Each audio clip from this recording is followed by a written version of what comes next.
Thank you very much, Dottie. Good morning, everyone. Thank you for joining Indiana Coalition to End Sexual Assault's Coffee with the Coalition series. My name is Michael Wiesman. I'm currently the acting CEO. My usual title is Chief Operations Officer. I'm just keeping Beth White's seat warm while she's on personal leave, and we are looking forward to her coming back. We're grateful that you've joined us this morning to talk about the important topic of victim service provider and law enforcement collaboration. We understand that this topic carries strong thoughts and feelings. That's why, as a coalition, we strive to bring people together rather than divide them. And what better time now to discover ways to work better together? Also, ICASA HT is excited to announce that in collaboration with our trainers today, Dottie Davis and Darlene Bradley, we are developing a law enforcement and victim service provider collaboration toolkit set to be published in the fall. This toolkit aims to do three things for law enforcement and service providers. One, learn about each other.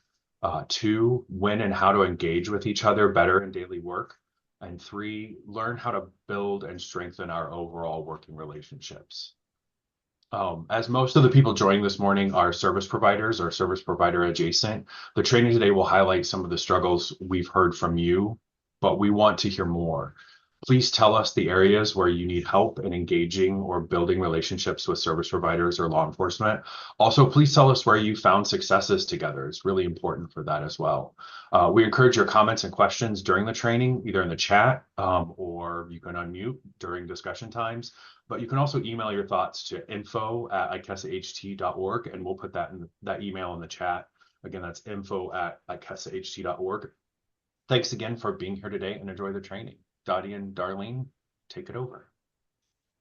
Good morning, everyone. First of all, let me say that I sit with many of you on this call today and that I have been a strong advocate for survivors of intimate partner violence and sexual assault for many years. But I also bring to the table a couple of other hats from life experiences and work experience. I did serve 32 years with the Fort Wayne Police Department and rose through the ranks to deputy chief and was the director of our training. I've been fortunate enough to be a law enforcement trainer around the nation and internationally now since the 1990s. Oh, that makes me sound really old. Since the 1990s. And the other part that I want to mention is that I bring to the table that of a survivor myself of intimate partner violence and sexual assault. So I welcome your comments, your questions, your concerns as we work to build a stronger collaboration and partnership with our law enforcement officers throughout the nation. Thank you for joining today. Good morning, everyone. So welcome. So glad to be here and welcoming you. As you sit at this table is comprised of lived experiences, law enforcement, and your service providers. This is going to be an awesome training for you today. And I know you're wondering, well, who is this Darlene Bradley and why does she think she can sit at the table with us? I like to say I have 32 years, 9 months, and 10 days working for the federal government. And all that time was not in the investigative side. Some of it was on the victim service side. So I had a gamut of situations and a gamut of working experience, and it brought me to where I am today. And recently, after I left Homeland Security and retired, I now work for Office of Victims of Crime. I recently have been designated to work in the Diversity, Equity, Inclusion, Accessibility program. But prior to that, I was a task force liaison. So for task forces that are working to end human trafficking with service providers all over the world. I had a task force that I was a liaison to Arizona, Illinois, Tennessee, Georgia, and I think Washington. So those were some unique task forces because trafficking looked different in different parts of the country. So I hope I can lend and bring you some experiences and bring you some information that you will be able to take back to your prospective offices and work through. Thank you.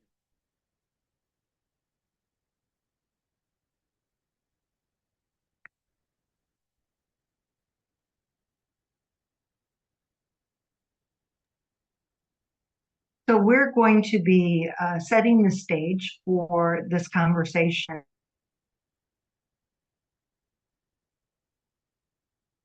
Dottie can froze. possibly come to interact with. Hey Dottie, you froze for a second, so can you restart that? I'm sorry. Sure. I'm so sorry. I don't know why it says right now my internet is unstable, of course. But anyhow, I was just saying we're going to start by beginning to look at the law enforcement agencies that you may interact with and the different players that you may come in contact with and how to communicate with them. So if you could go to the next slide, please.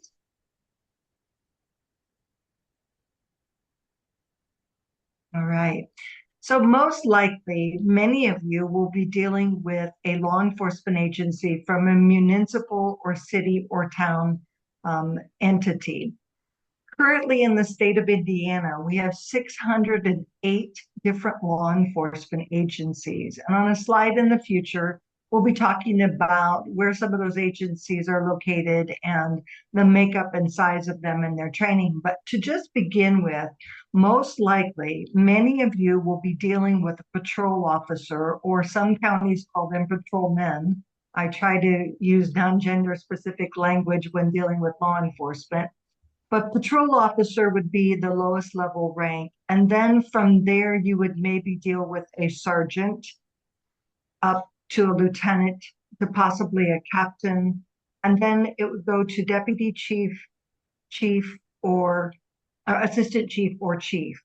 But most likely you're going to be dealing with a patrol officer on your investigation with an individual who is reporting a crime. At the county level, the rank structure looks a little bit different and the titles look different. At the county level,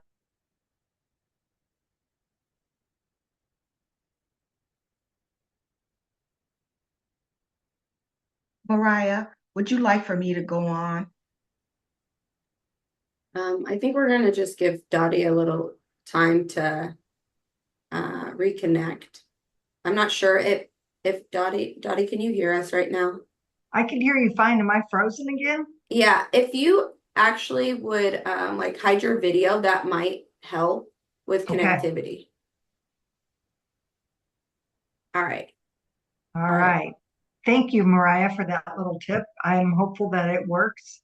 Okay, from the county level, you would most likely be dealing with a deputy in a rural area. The next rank structure from a deputy would, in fact, be a corporal rank. They have a different rank structure than cities and towns from a corporal than it is a sergeant. But those are the three ranks that you are most likely to be dealing with. So if you need a supervisor on the scene, both for city and county, you're going to be asking for a sergeant. For the state level, the Indiana State Police, the Indiana Excise Police, the Department of Natural Resources, we actually have 4 different state level organizations here in Indiana. And there you'd be dealing with a trooper, a master trooper, or a senior trooper. Next rank again is a sergeant. If you are dealing with a Indiana State Police post, they will always have a post commander, and that post commander will either be the rank of captain or major. And Darlene, I'll let you talk about the federal agency. Yes. I worked for Department of Homeland Security. Previously, I was with U.S. Customs Service, and that was under the Department of Treasury. After 9/11, the government saw fit that a lot of agencies were overlapping in their duties and responsibilities, and Homeland Security was thus born. And basically, under Homeland Security, Department of Homeland Security, there are 22 federal agencies, and comprised in that was ICE, Immigration Customs Enforcement, and out of that was born Homeland Security Investigations. Homeland Security is one of the premier law enforcement agencies that handles human trafficking, along with Federal Bureau of FBI, i.e. FBI. And we work collaboratively together, cohesively together, because they deal with the Mann Act and we deal with various federal statutes and violations. And so under Homeland Security, there is a special agent in charge office. There is over 30 special agent in charge offices located within the perimeters of the United States, along with their Commonwealth areas. So And then you have sub-offices, and those sub-offices might be 10-man office, 12-man office, and those are called resident agents in charge. And they're in the SAC office, there's a unit that would be dedicated to human trafficking. So there's always an agent on call. So that agent, and they probably take turns. And then in the RAC office, there's probably one or two people, because those are smaller, those are called sub-offices. And this is under the auspices of Homeland Security. So there would always be one or two agents on call working human trafficking investigations. And we'll get all those numbers to you where you can call, because there's always someone dedicated specifically to work human trafficking. And then FBI is along the same lines also. They have SAC offices as well as resident agent offices. And those offices, they always have a dedicated body. So you would come in contact. So when I was working in the human trafficking arena, on the investigation side, I was part of a task force. And that task force is possibly made up of individuals, your officers from the city, the town, the county, and the state. So it is, so those bases are covered. And so in a task force, everybody is working to get the common goal. And that common goal is having a victim-centered approach, as well as trying to get the perpetrator off the street, the investigation side. So that's basically the federal side of the house.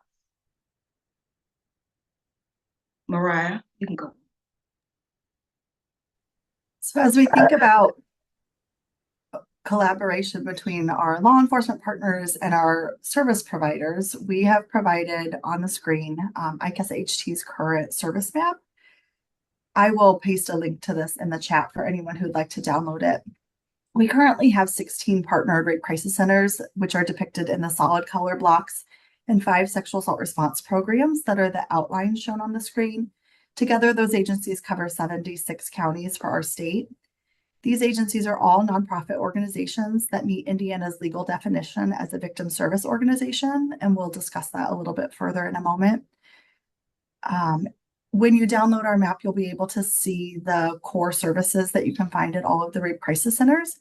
But I do want to make a special note that some of the sexual assault service providers are, while they're able to provide many of the core services, they may not be able to provide all of them, and they may not be available 24/7. So I would really strongly encourage that you take a look at the map and figure out, if you don't work for one of these organizations, who is the organization in your community, and make outreach to them so that you can get a really good understanding of what the services are in your community. Mariah, you can go to the next slide. Thanks for getting that into the chat, Michael. The other thing I want to note is that we do have victim assistance staff, which are sometimes, their title is often victim advocate, who are working in these systems. So at the rape crisis centers and sexual assault response programs, we would identify those advocates as community-based advocates because they're working in a community-based victim service organization. There are advocates that are also employed by prosecutors' offices and law enforcement agencies.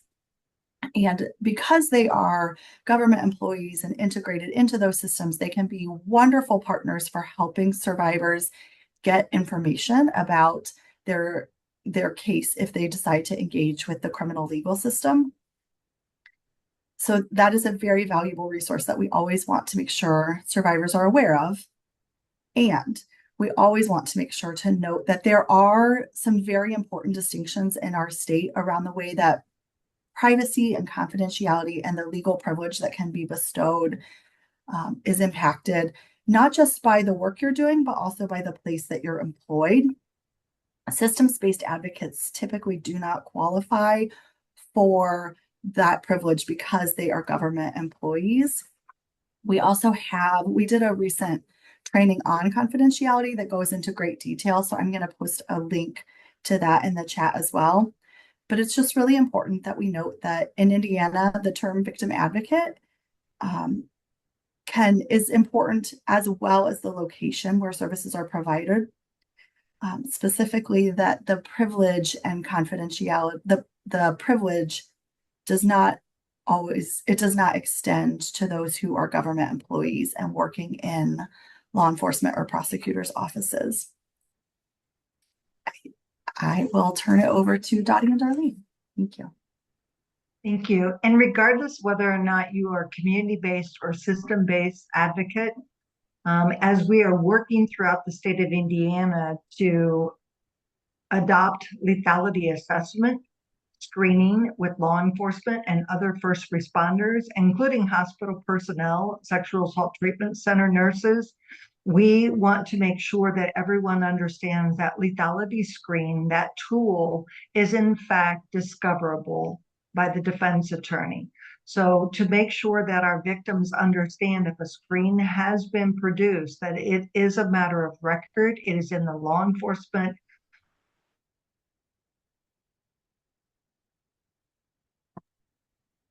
Dottie, you're gonna, victims to be surprised by that information. sorry, Dottie, you cut out again. I'm sorry.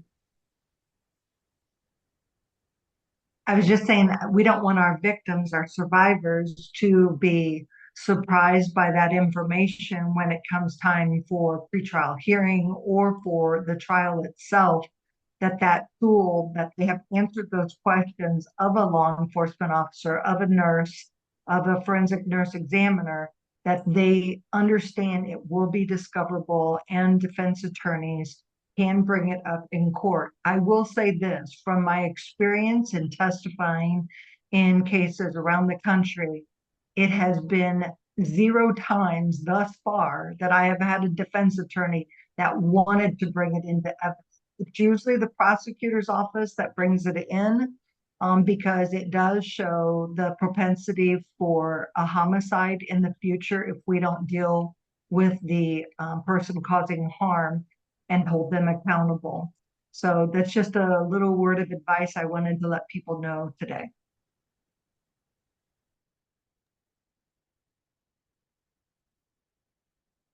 Thanks, Dottie. One other issue that's, related to this problem right now is there is a potential shortfall in money that Indiana receives through the state from the federal government through a grant program called VOCA. It's the Victims of Crime Act. And I won't bore you with all the details about how that money arrives, but essentially the way that fund at the federal level has been filled in the past isn't going to be sustainable in the future. Currently no tax dollars are necessarily funding that. It's all through judgments, through fines, through other violent crime, as well as other criminal and white collar crime fees and judgments and fines. So the problem is those cases are being handled differently at the federal level, and fewer dollars are being recovered from that. So therefore, not as many dollars are available to be given to the states, and that includes Indiana. When right now, currently, many community-based advocates and system-based advocates are funded by VOCA, and there's an expectation that it will be in a couple years potentially cut by 42%, which is a significant level considering it's already been year over year 15 to 20% cuts since its high period in 2018, 2019. So each year or every 2 years, essentially, Indiana service providers have had to deal with extra cuts and figure out how to do the same amount of services with fewer resources. I'm going to put a link in the chat. A few of the victim service providers around Indiana have come together, and we're working with other state agencies to talk to state Indiana legislators to hopefully bring a solution to this at the state level and carve out some state dollars to help prop up some of these funds that we're losing from the VOCA side. But I'll put that in the chat. But just know that both of these important services of community-based advocates and system-based advocates are at jeopardy. And that kind of colors this whole conversation because, if those are even reduced or not available anymore, ultimately what happens is more work has to be done by the prosecutor's offices and law enforcement offices, and specifically officers themselves in this case. The service providers have to do extra work because they don't have as many advocates as they did before. But also ultimately the survivors are the ones that are impacted the most because they just don't have. They may still have access to services, but they're not going to be as the quality of those services or the time that either side is going to be able to spend with them is just going to be less because of fewer resources. So I'll put those links in the chat. I'll be happy to answer any questions about this process later, or you can send the questions to info or put them in the chat. Thanks. I think we're ready for the next slide. Thanks, Mariah.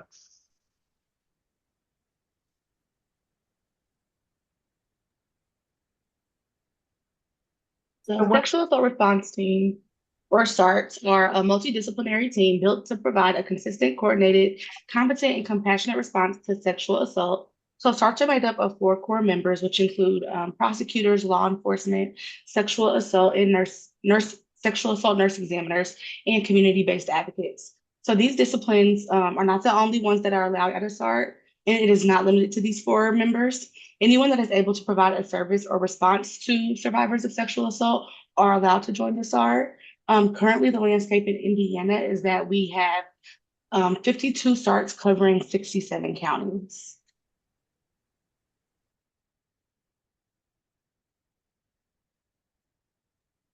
So in terms of human trafficking service providers, there are only a handful in the entire state of Indiana that solely specialize in working with human trafficking survivors. 3 of those are for adults and 2 are for minors. So, it sounds like there's not a whole lot there. However, there are a number of other service providers around the state that have been trained to work with those populations. That includes a lot of the rape crisis centers. If you're with a rape crisis center and your staff has not had training yet, definitely reach out to us and we can connect you for that. And then also homeless shelter providers, DV shelter providers. We can definitely do training for those as well. One place to find additional service providers is the Indiana Trafficking Victims Assistance Program.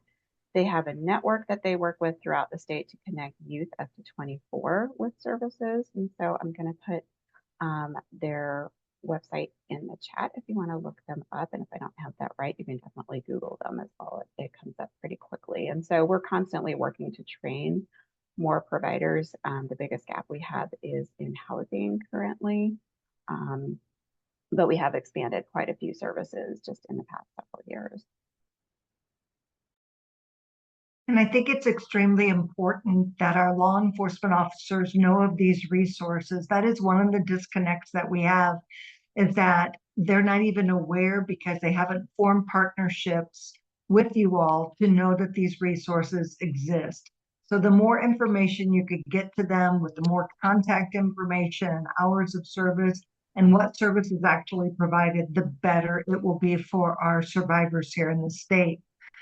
As far as human trafficking goes, I will tell you that only Indianapolis Metro Police Department actually has a unit that focuses on human trafficking. Our second largest law enforcement agency in the state of Indiana is the Fort Wayne Police Department. And they have 1 detective that would be assigned these types of cases for investigation, but they do not have a unit available. Colleges and universities, we have over 25 law enforcement agencies at our colleges and universities here in the state of Indiana. And while they may wear many hats, no one specializes in human trafficking at their universities or institutions. They do have counselors, and I can say that the counselors do provide a lot of well-being care, mental health services. And then they also have Title IX coordinators, which I know someone here on the call has a lot of expertise in and can offer that information as well. We have 1 tribal police department here in the state of Indiana. They're located in South Bend, Indiana, and they also have an office in Dowagiac, Michigan. That tribal land or tribal police department is called the Pokagon Band of the Potawatomi. And what is unique about this law enforcement agency is they are all Indiana law enforcement commissioned officers, but they also hold commission through the federal nation, through the Federal Bureau of Indian Affairs, as well as law enforcement for 3 counties, Cass, Berrien, and Van Buren counties in Michigan, which is just to the north of our border. So we do have a tribal police department here, and we are trying to learn more about how they interact with service providers and how we can bridge that gap for that entity.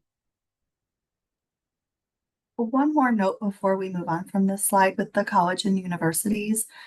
At ICASHT, we have done some investigating around the privilege and advocates on university campuses. And I do want to make sure to include that the privilege that extends to community-based advocates also extends to advocates who are in the university setting. But I do note that federally, we've had some really significant changes to Title IX coming down over the summer. And so that landscape is changing. So if you are working with students in the university context, I would encourage them to ask questions and make sure that they understand their privacy rights, because that while the privilege does extend to university-based advocates, there are many what are titled responsible employees on university campuses who are required to report back to the institution, where that might not have been true for those staff in years past. So thank you.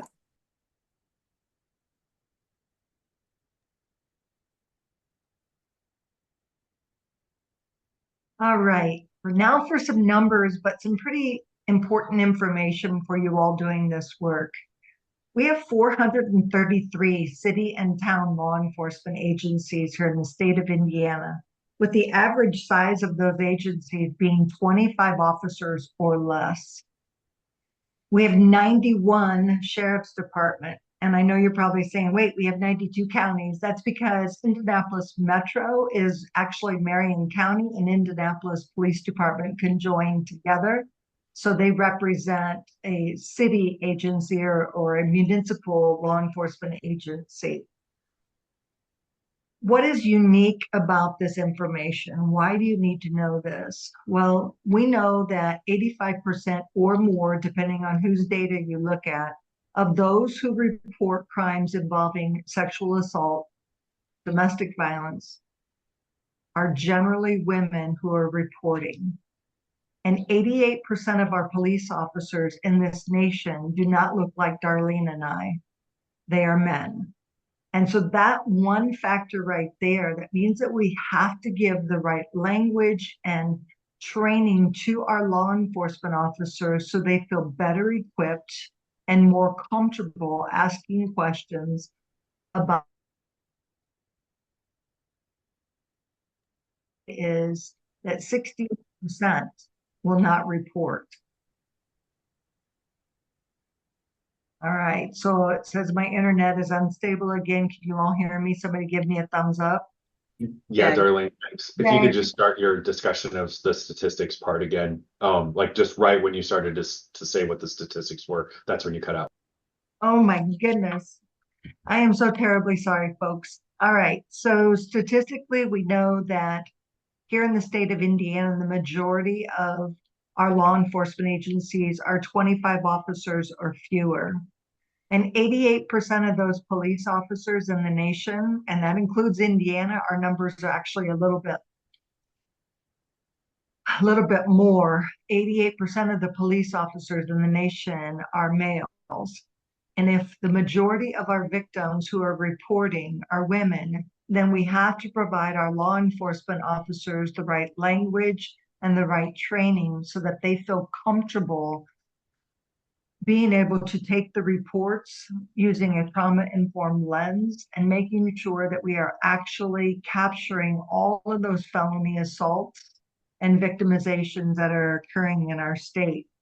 Some of the data says that 63% do not report. And when I do training with law enforcement, I ask them, why is it that people aren't reporting? And I get answers from them most often because the person's afraid or they're embarrassed or they don't want anything to happen. And then I ask them, but do you ask? If you're working a domestic violence investigation, do you ask about sexual assault as a form of battering? And if you're not asking that question, then we're missing so much of the picture of what is truly happening in that intimate relationship. We know the high correlation between domestic violence and sexual assault, but the disconnect is that police who are investigating these calls for service don't ask the right questions. And so it's imperative that we start breaking that down. What is that disconnect? What do we need to shore up that problem and make sure that our survivors are being heard? Because they're just not readily going to offer up that information.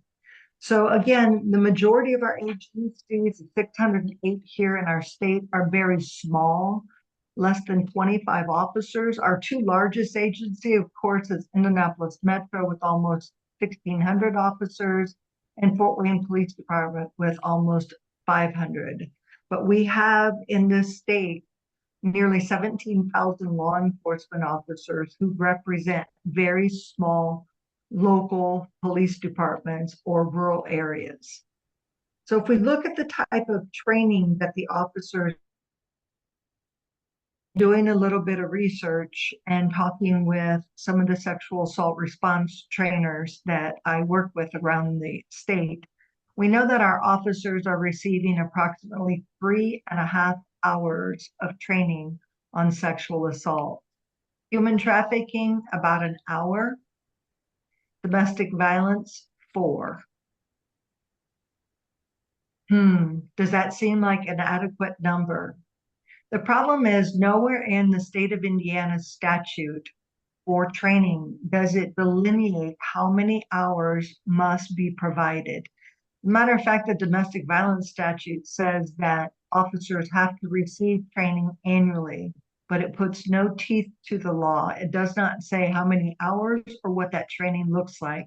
So literally, I could hand them a brochure with an update of the new statute that went into effect July 1st, and that would meet that criteria for training.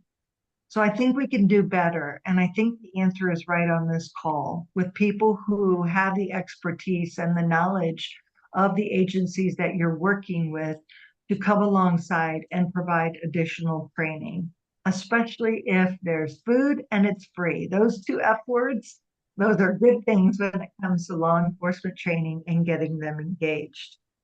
I will also tell you that the Indiana legislators did pass a law 2 years ago that says that any sexual assault investigator in the state of Indiana, so you're a detective, you are assigned sexual assault investigations, the training that they must receive is a 3-day training on trauma-based sexual assault interviewing. And the Indiana Law Enforcement Academy is currently offering that course. As a matter of fact, they have one that started today and goes through the 22nd of August. So it's a 3-day course. So if you are designated as a sexual assault investigator for a law enforcement agency, you will be mandated to take that 3-day course. And I hope you'll be asking some questions about this because there's so much more we could be covering here. I will make sure that you have that information. The other piece I wanted you to know, if you are ever curious how large your agency is within your jurisdiction, you can go to ILEA 2020 Strength Book. The Law Enforcement Training Board for Indiana put together that booklet, and it lists every agency and the size of that agency. So again, it's the ILEA 2020 Strength Book. Darlene, if you have anything you want to add, feel free. Yes, I do. When you talk about a small to medium law enforcement agency and you're talking about the federal side of the house, you can look at, say you look at Department of Homeland Security in the state of Indianapolis, in the state of Indiana, Indianapolis office. Well, in that office, there are maybe 15 agents, and maybe there are 2 to 3 agents dedicated to working human trafficking. And they do a darn good job. They get some excellent training. And I'll go into the training in a little bit. And FBI might have a bigger might have a bigger office because I think their Indianapolis office is a SAC office. And like I explained before, RAC and SAC offices vary in the amount of agents that are in that office and dedicated to working various types of crime. So, and as they notice, as management notices that there are more leads, there are more notes to do more work, or more of the service providers are reaching out. More work is being officiated through the task forces. They're being requested to assist more with human trafficking investigations. Then manpower will possibly be pulled into that arena to work human trafficking investigations, sometimes making that unit a little larger, depending on the workload. When we talk about the type of training, especially with Homeland Security investigations, they are of the mindset of having a victim-centered approach in their training. Training is, they are given training throughout their career, whether they're working in the human trafficking unit or whether they're working some other type of crime or some other type of violation that Homeland Security handles. So as you can see, training is on a consistent basis because we all know as we sit at this table, human trafficking evolves. Just like we evolve, human trafficking evolves. So we've got to stay on top of what the traffickers are doing, their grooming techniques, all of that. And so all of that is important to the individuals or the officers that are working this type of training. So what is trafficking in one arena are being utilized in one area, one state, say in Arizona. Trafficking in Arizona looks different than it does in Indiana and vice versa. So our law enforcement officers are constantly getting information, constantly being trained. And that's a good thing because it seemed like I was always getting trained, working investigations, always getting trained. And that's the one thing that I enjoyed or that I thought was very efficient and important for human trafficking task force officers in the Office of Homeland Security. So basically, and if you have any additional questions, just put them in the chat and we can ask. But the training is essential to being able to do their job.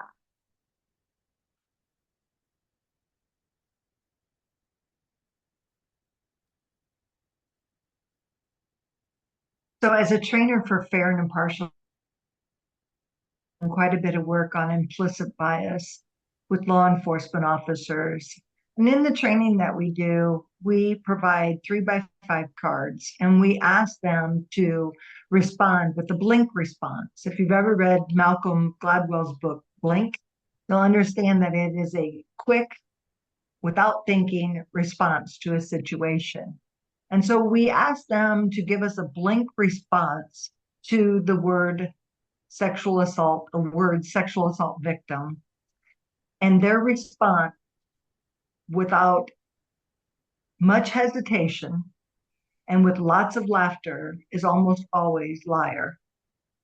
And so as we do that work in that training, I ask them, do you think if you're investigating a crime involving a sexual assault or rape, and you lead with that thought that this person is lying, can that taint your investigation?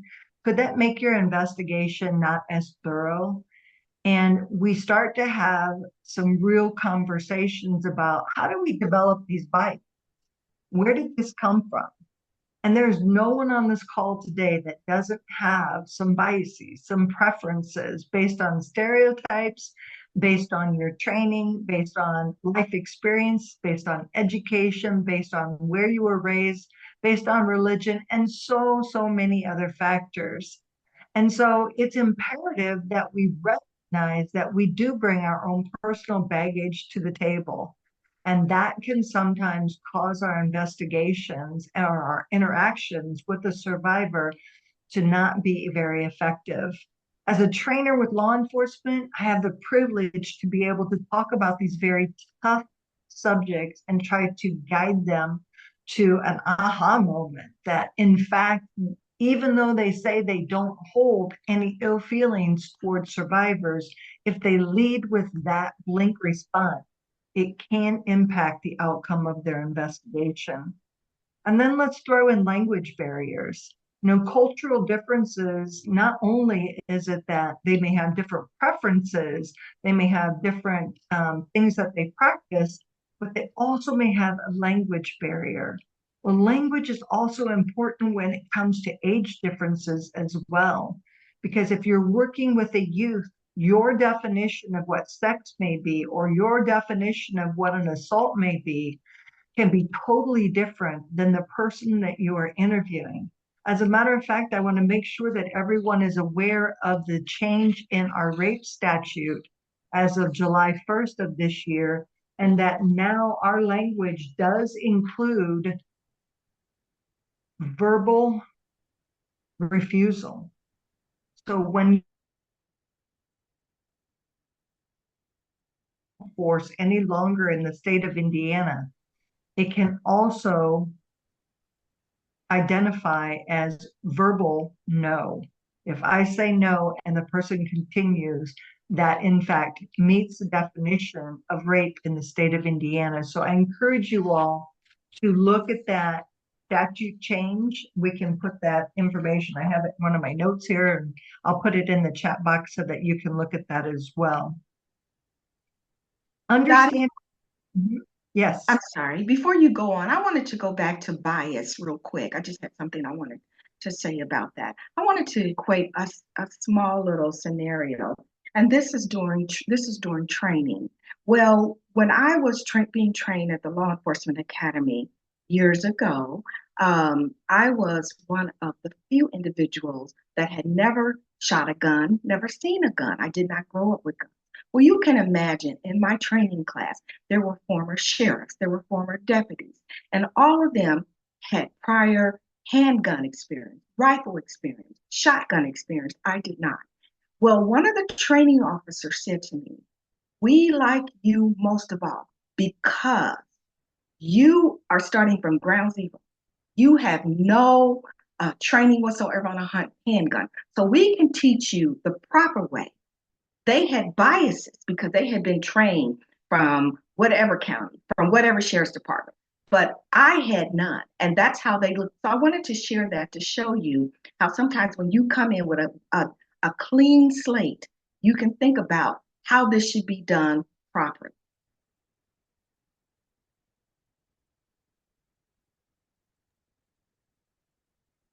Thank you, Darlene. That was actually quite informative and a really good viewpoint for me to consider as well. You are absolutely right. It is so much better to teach someone who has no experience whatsoever and form the proper practices from the get-go. So understaffing and turnover, right now, law enforcement agencies are definitely forced with understaffing and they're having difficulty in recruiting. Turnover, I wouldn't say that people are entering and leaving as much as people are retiring. They are resigning after having their years of service in at a much earlier rate than they used to. Folks used to stay until they were mandatory retirement age and had to leave. And now people are reaching the age where they can draw their pension and they are leaving. So that is one problem that you may be faced with. And I will say that sometimes I will work with dispatchers and they say, well, I don't have an officer in service, so I can't send anyone. That doesn't mean there isn't anything we can do. There are lots of resources that we can supply them.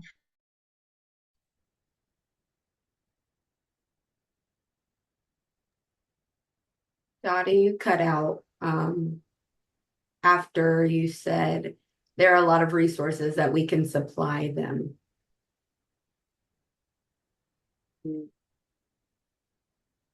We lose her altogether. Mm-hmm. Dottie? Okay.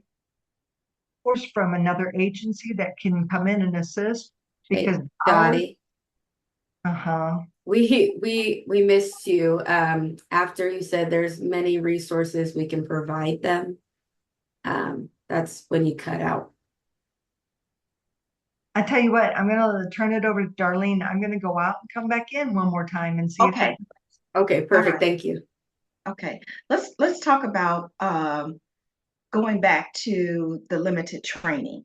Far as human trafficking goes, And then if someone could kind of like talk to me a little bit about the training, because I'm not really sure. I know on the federal side of the house, sometimes training can be limited, and that's basically just what's at hand, just what's at hand. Here she comes back. Darlene, and I can just say really quickly on the state level, it is mandatory that officers receive human trafficking training. However, kind of like what Dottie said, it doesn't specify how many hours and who is to provide it. It does have, I want to say 8 different items that should be included in the training. So 8 different things that should be covered, including victim rights and resources. But a lot of times we're still finding that, they might just be getting a small amount of human trafficking information sort of squished into all the other topics they have to cover yearly for their mandatory training. So most places still aren't getting a whole lot. And, Karen, and for the rest of the audience, one of the things that on the federal side they pride themselves on is OJT, on the job training.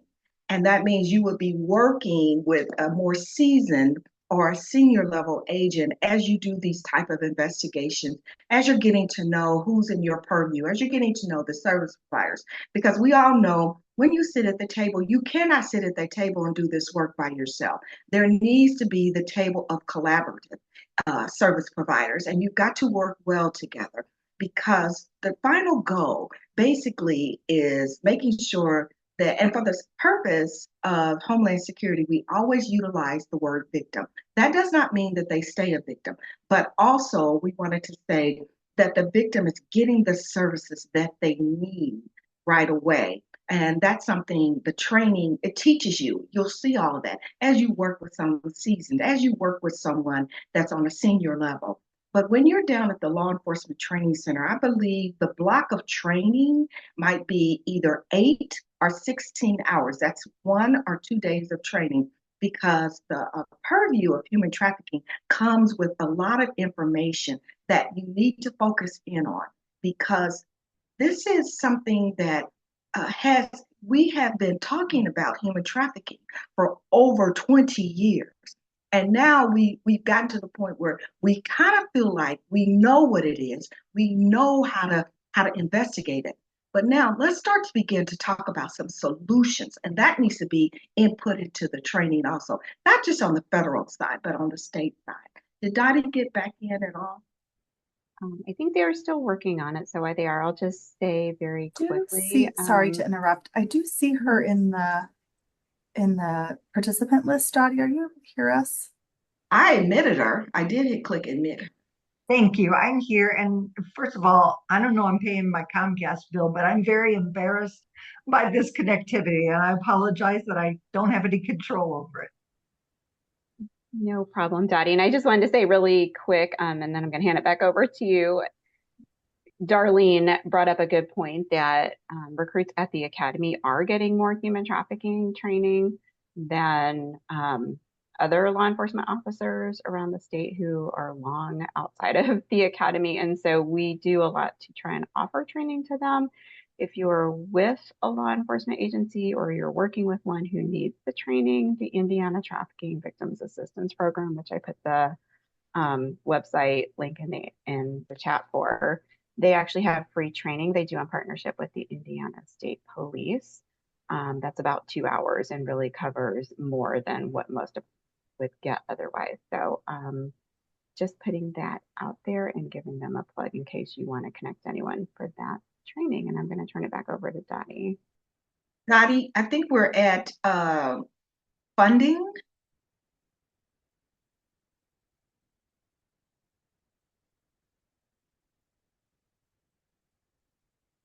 And Dottie, are you available to talk on funding? She must still be having. I'm having difficulty still. It's going in and out. So why don't we move on to the next slide if we could, please? Okay.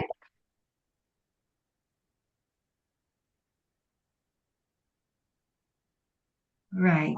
I want to give a great example of partnership.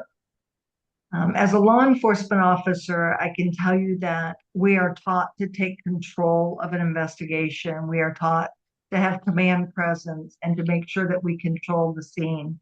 But there's one partnership in which law enforcement has had to learn how to collaborate much better with our service providers, and that is through the lethality assessment program here in the state of Indiana. What I love about the program is that law enforcement officers are trained to ask evidence-based questions to determine whether or not a victim is likely to be murdered in the future. And when they have completed the assessment, the screener, the collaborative piece is that they must immediately on the scene contact an advocate to speak with the survivor to begin safety planning immediately while the iron is hot, while the law enforcement officer is still standing by, while we are making sure that they are safe, especially if the person who caused harm, the offender, has not been arrested, they fled the scene. This partnership allows for us to get immediate assistance in to our victim. What has been happening in the past, we have been required by law for many, many decades to leave information about a victim's notice of rights, to and including they can get a copy of the police report, they can contact the prosecutor's office, they can file for protective order, and that they have the right to, I think I already said, get a copy of the report. But it also in the law says that we are required to do standbys. So because we've not been enforcing that and we've not been talking about that with our law enforcement agencies, many of them were not aware that they were required to give a notice of their rights. Well, by giving that information, about 4% of our victims were actually availing themselves to any services with a victim. By using the lethality assessment screen, identifying those victims who are likely to be murdered in the future, and immediately contacting a victim advocate,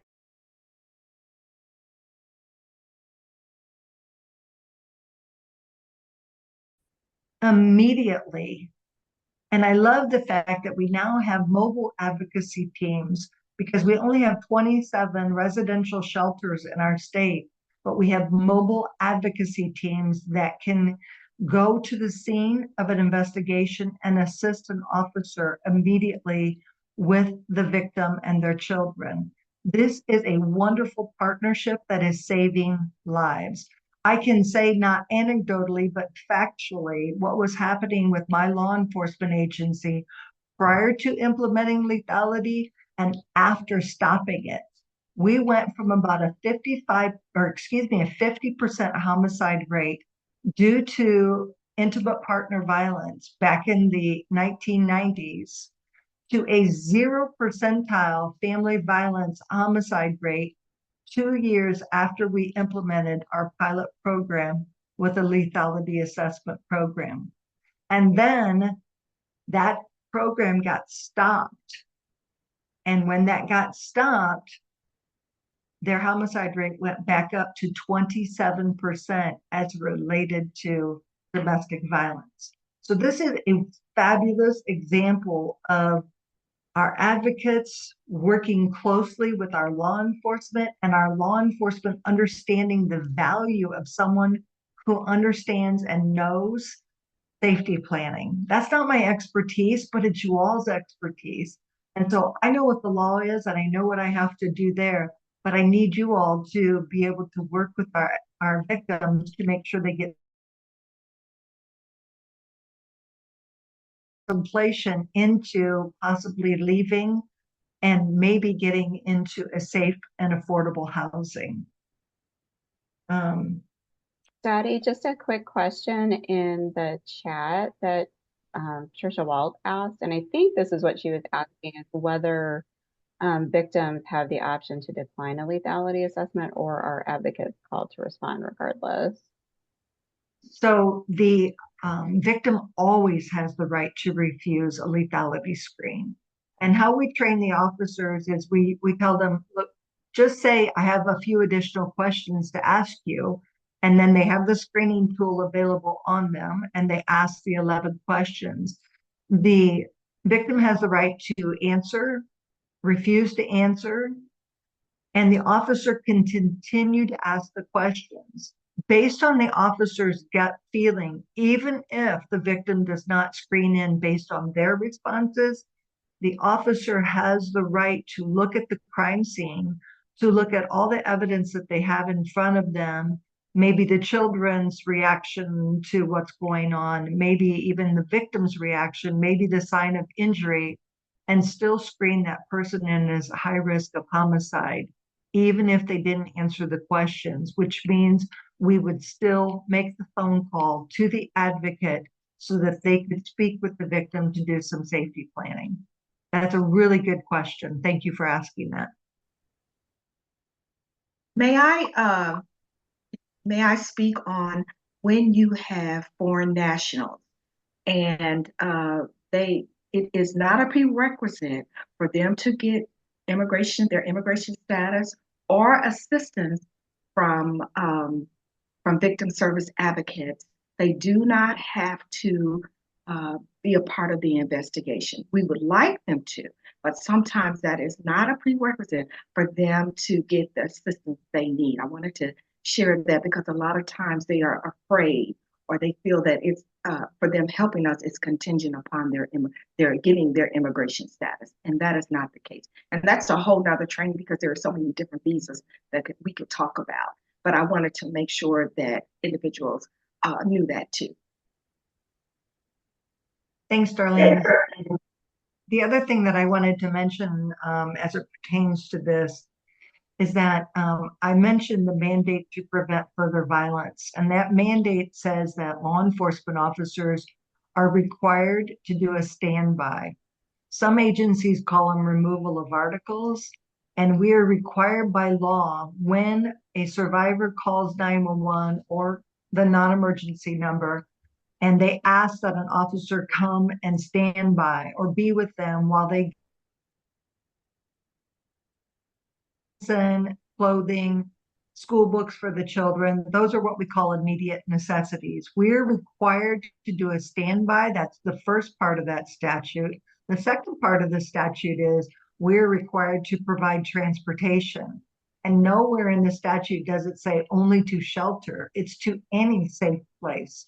The only place in my entire career that I never transported someone to was a bar, because I didn't want them to get any more alcohol in them or to get the courage, that liquid courage, to go back and do something that would not be advisable. But we will transport to their sisters, to their best friend. It doesn't matter. The law says that we are required to do that. And then the third part is we're required to give them a notice of their rights. The rest of that statute also talks about that we have the authority to remove firearms from the home. And that means that if they were an instrument in the violence that evening, so there was a threat with a firearm, there was a firearm displayed, there was a shot fired into the wall, if we are effecting an arrest, we're also going to be able to remove those firearms from the home. If we are filing for a warrant because the suspect has fled the scene, we have the authority to remove the firearms from the home. Now, yes, they can get them back the following day, but what I always tell law enforcement officers in training is, at least this person is not being murdered tonight with the weapons you left behind when you had the authority to remove them. That lowers the officer's civil liability, it lowers the agency's civil liability, and it is best practice to do that.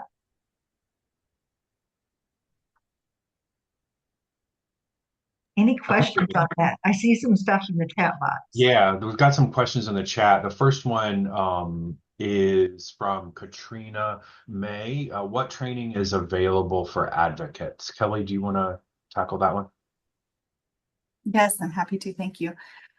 So one of the really important pieces with this partnership is that when survivors have the opportunity to work with a Core 40 trained victim advocate, they are significantly more likely to report positive interactions with law enforcement they're more likely to, it's not necessarily the advocate's goal for people to engage in the criminal legal system. That should be determined by the survivor always. But it is more common for people to engage in the process when they have the assistance of a Core 40 trained advocate. So ICASA-HT does host a Core 40 victim advocate training. And then we also offer lots of other trainings. So I'm going to post a link in the chat to our subscribe button, and anyone who wants to get routine emails about training can receive them there. Yeah. Thanks, Kelly. Also, Whitney Guthrie has a question concerning talking about foreign-born survivors, concerning willingness to participate, whether it's mandatory or not mandatory, versus when we're talking about T visa versus U visa. And I'm not sure, Darlene and Karen, do you want to try to tackle that? I don't know enough more to ask that question. And Whitney, by all means, feel free to come off of mute and ask if I've misrepresented your question. Karen, let me talk a little bit, and then you can piggyback or add or pick up where I didn't get what I didn't get. The U visa is the visa that is for victims of crime, and basically they are foreign nationals. They're here, and they have some type of criminal something that's happened to them of a criminal nature, and that is on a state level. Crimes that are state, that could be rape, domestic violence, different things like that. And it's a whole list of them. And if you would do me a favor, individuals in this training, look up, it's called the U visa. And then we know the T visa is specifically for victims of trafficking. And then there is the special juvenile visa. Those are the visas that are set aside for juvenile children that have been here and that have come in and they've been trafficked. So we have those. And I think I can't remember all of them, but those are the ones that I worked specifically. And I had information, or I had worked in those arenas specifically.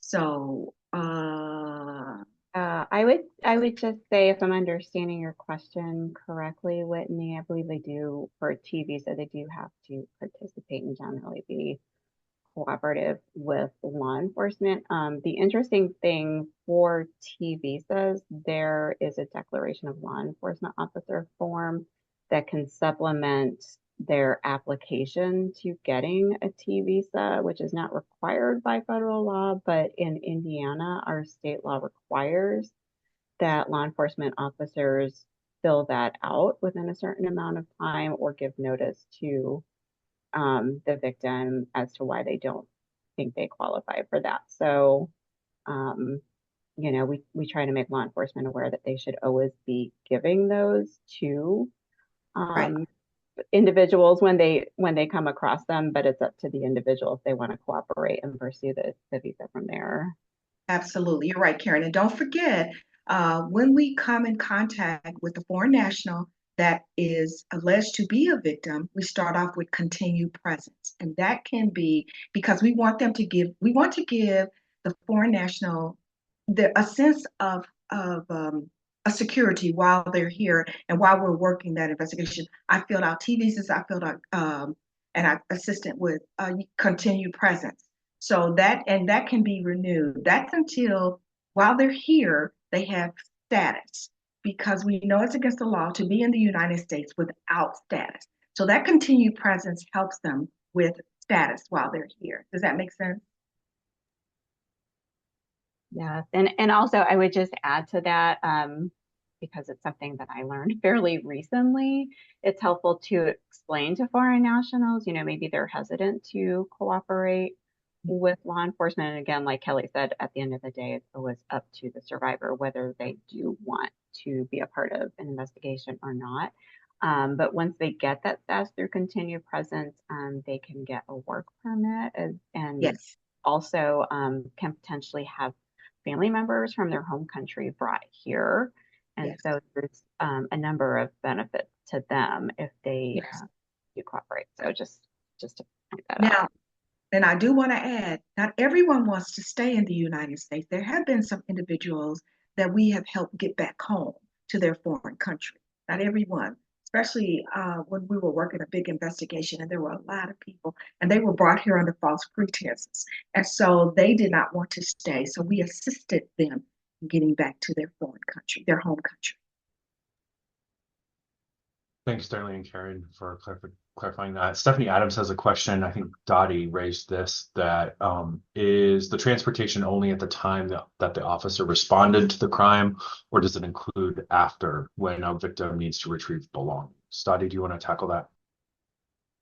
It is at any point after they have left the residence and need to go back.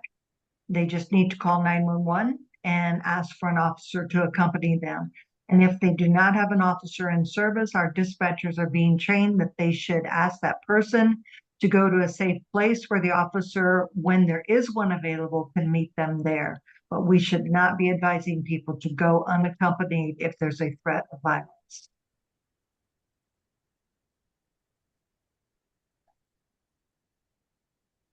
You're welcome, Stephanie. Can we go to the next slide? Because there's so much material I want to cover here on this slide.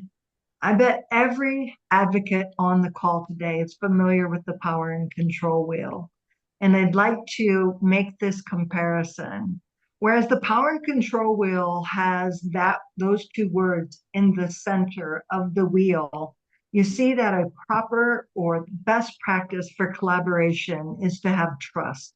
If you don't have trust, if you don't have that foundation, you're not going to be able to work on all of those spokes, all of the things that are the positive characteristics of good collaboration or successful collaboration. So let me ask a couple of questions to help form things.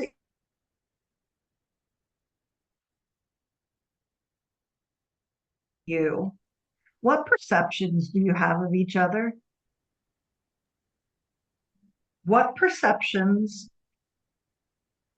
do you have of each other, and how did they begin? Is it rooted in fact, or is it just a myth? Is it an urban legend that's grown legs and ran? Or in fact, is this a true story that was with one person, one individual, where there was a problem, and now everybody believes this is how the whole organization is?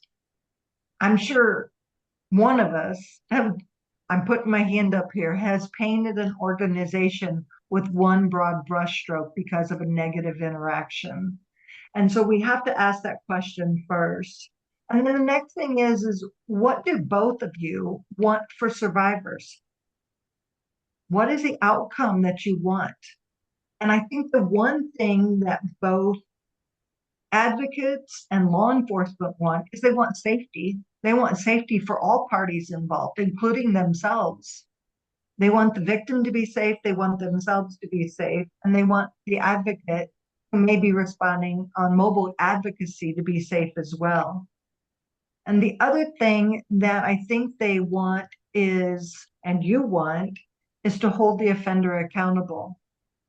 Holding the offender accountable, lowering the recidivism rate, the likelihood there's going to be a reoffense, a reassault, a re-victimization. I think those are two common things that both parties want. So maybe we focus on what do we both want and how do we get that job done? What could advocates do to make law enforcement officers' jobs easier? That's a big question. I can't answer that for each of you, but I want you to start thinking about that. It could be part of your action plan. What can you do to make their jobs easier? Response time, being on call 24 hours a day, not just Monday through Friday, 8 to 5, but who's there to answer those questions when, it's the middle of the night. And then as we work together as a team to watch overgeneralizing, I hate that word, overgeneralization, always, never. You people do this all the time. And when that happens, it's catastrophizing. You're basically making it like the sky is falling all the time when there was an incident with an officer. And part of the collaboration is that we conversations start with respect. Respect is I hear you, you hear me. We don't talk over the top of each other. We don't point fingers. We don't close the distance between each other. And we have tough conversation based on facts. And if there are assumptions, we say, I'm wondering if, and have them respond as to what is really happening from their lens, from their viewpoint.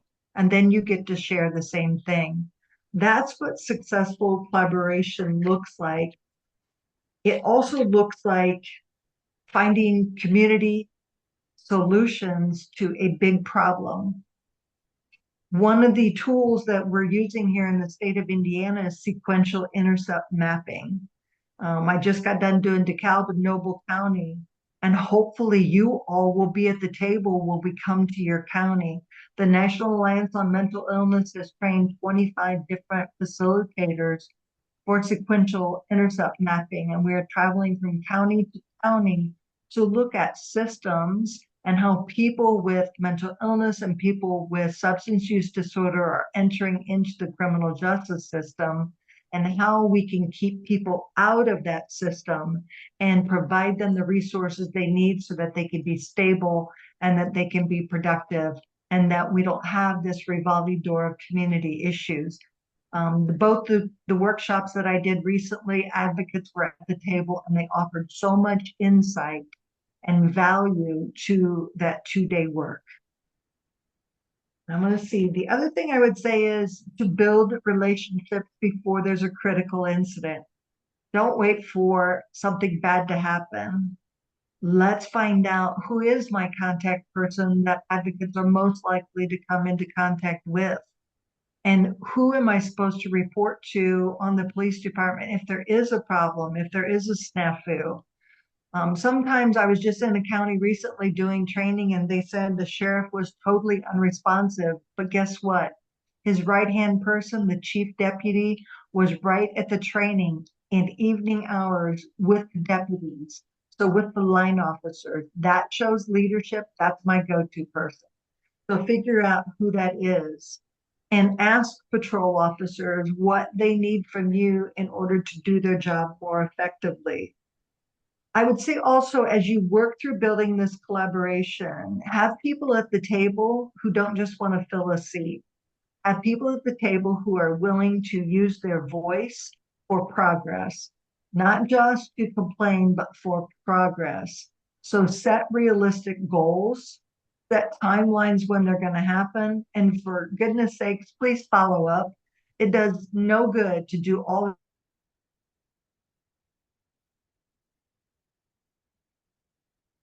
or these tough conversations about a shift in the way things have always been. Law enforcement is deeply rooted in the way it has always been. We are deeply rooted in tradition. We are deeply rooted in policy and procedure.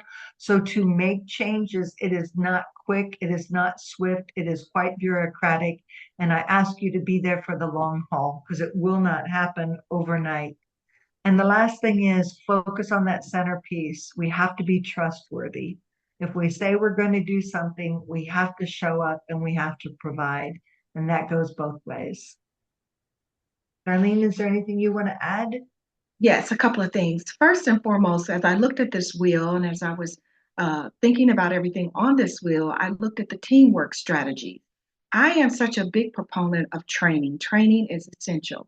And one of the things that I'm working on through OVC, Office of Crime, is a training that we're putting together. And basically, it is sitting at the table with the law enforcement officers as well as the service providers. This table is set, but what you're going to do with this training, you are switching roles. You're switching roles and you understand. So you get to see how they do their job and they get to see how you do your job. And they get to see, and you have to be truthful as you do this. And you get to see that it's not always easy on this side of the law enforcement, and it's not always easy on the side of the service providers. So those are the things, because then you come out of that role. And then I looked at that open communication. Open communication is so important. So you have to be able to tell the law enforcement officers exactly what you need. And they need to be able to tell you what they need. And then as you're sitting there, then you get a handle on how they do their job and how you do your job. And that training is so, so vital. It's so important because here you are, you're coming with your SME, and that's your subject matter expertise and how to handle victims. And they're coming with their SME, how to handle the investigation side of the house. And you're sitting at the table together. And it's so, so important. I'll never forget, I was doing a training in the Carolinas, and it was law enforcement in the house as well as service providers in the house. And after it was all over, one of the service providers came to me and she said, how do I get the law enforcement officers to talk? They won't talk. I've got all this great information and they won't talk.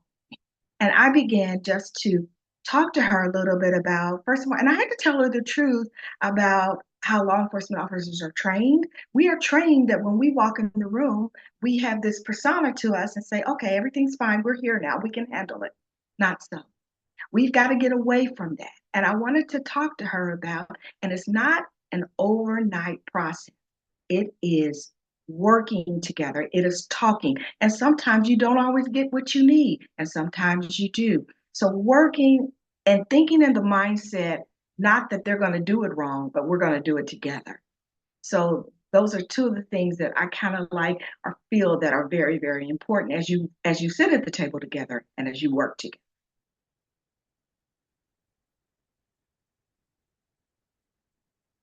Dottie, are you ready to go to the next screen? I want to answer a question that was in chat real quick, if I could, please. Patricia asked about, is law enforcement able to drive a victim to where they want to go when discharged from the hospital when they needed to have medical treatment?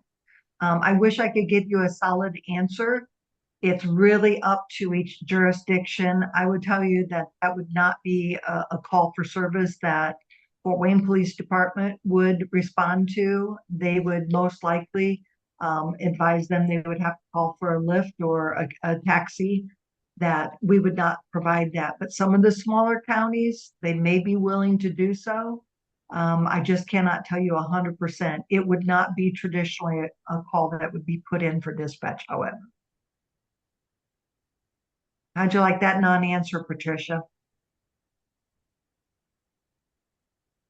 All right, we can go to the next slide, please. All right, well, I love this. I love that we're going to put our thinking caps on right now and think about how we can build these relationships.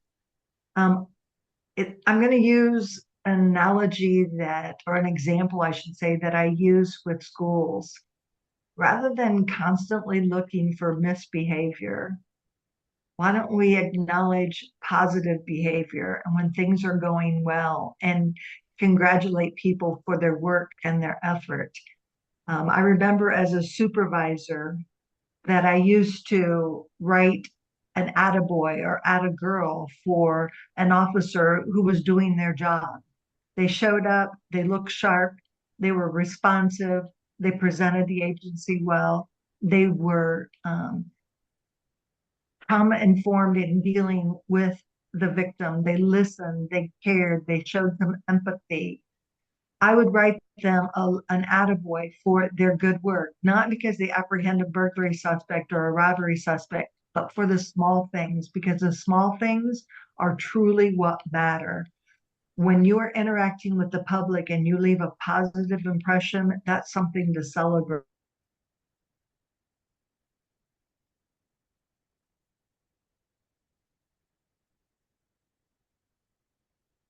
Brighten their day. So small things like that, celebrate those small wins by acknowledging, I saw you doing good and I appreciate you. Just that, writing a little note to someone or an email to the chief saying, your officer did a really nice job last night. I really appreciated the way they interacted with me and how they treated the survivor with empathy. That's all it takes. That is how you start building those relationships. And then reach out reach out to the agency and find out, do they have community-oriented policing? Do they have an officer assigned to your jurisdiction that police that same area day in and day out? Because they're getting to know the people in the community, and it's important for you to get to know the officers who are working in your jurisdiction as well. So reach out, offer to have a coffee and conversation, just like we're doing here today, and build those relationships before there's a critical incident. Law enforcement officers can also be working with you all. Many of them are trained in threat assessment. So as we are requiring through statute schools to have threat assessment teams, I'm also working with our shelters in the state, our domestic violence providers, all service providers that work with victims of crime to form a threat assessment team. If you form such a team, invite your local law enforcement officers to the table. They have a different lens, a different experience that can be very informative and beneficial to you all in that time of need. So pre-crisis, let's get people together pre-crisis, not wait for a crisis to happen to form the relation.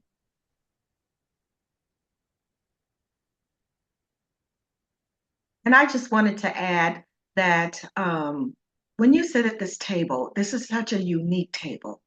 And it's not a table to look at and say, wow, there's so many struggles, there's so many strategies that are just not in place. But what you can look at is, I'm going to do my best. I'm building a relationship, and I'm going to work and do my best to do what I can to have a better relationship, to have a good relationship with law enforcement. And I want law enforcement to feel the same way.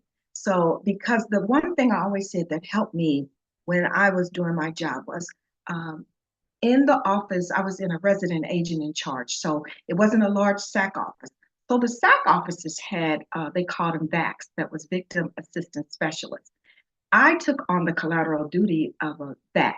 So I got to do some of the training. I got to understand what the service providers had to deal with, and the different things that were encumbered to them, good, bad, or indifferent. And so then I was also on the law enforcement side. So I got the best of both worlds. And that was very important to me. So I got to see what was important for the law enforcement side of the house, as well as for the victim service house. And so when I became the task force liaison, I could relate to each entity that was sitting at the table.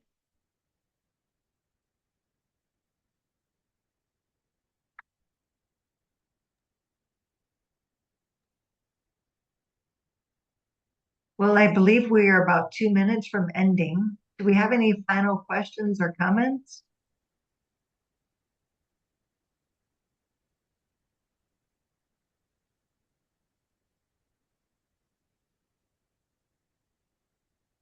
Yes, we don't. I'm going to check the chat, Dottie, okay?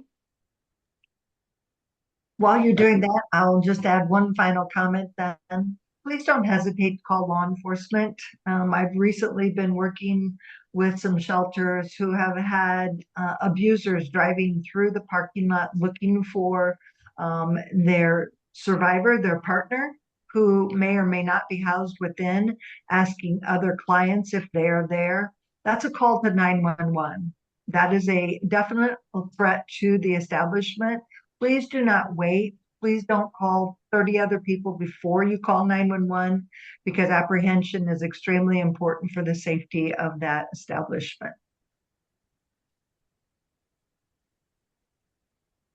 I just wanted to say I thank everyone for participating today, and I hope that we gave you a lot of information and resources to utilize as you do your jobs to the best of your abilities. And happy eating at your table. And this last slide just has the contact information from some of our speakers today. If you want to get into contact them, we have Kelly Gartland, Karen Maher, Dottie Davis, and Darlene Bradley. So we'll leave this up on the screen. So if anybody wants to get the contact information from our presenters today, it is here.